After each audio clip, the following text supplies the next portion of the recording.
Hi guys, ito magigisa tayo guys ng chicken with broccoli. Ito, lulutuin muna natin na maigi yung ating kamatis at yung ating sibuyas.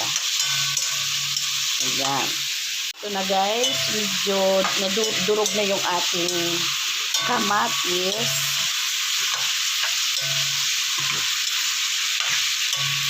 Imekos-mekos muna natin ito bago natin lagyan ng konting patis at paminta. Ito guys, konting patis at konting liquid seasoning at ang ating durog na paminta.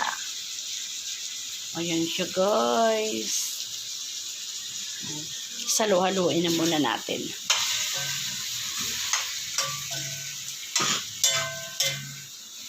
Ito guys, 2 cups ang ilagay natin na tubig. Ayan, tapos haluin muna natin. Takpan ko na to guys para lumambot na yung ating manok.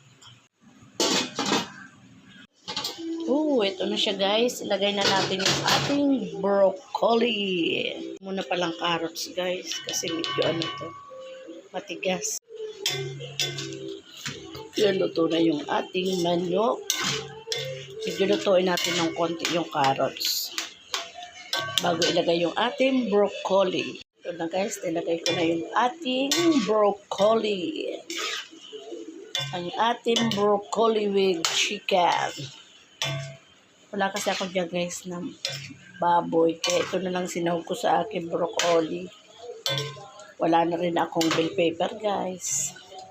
Ito lang sinahog ko yung ating carrots at saka broccoli. Ano pala to guys, naglagay ako ng laurel at saka konting asukal.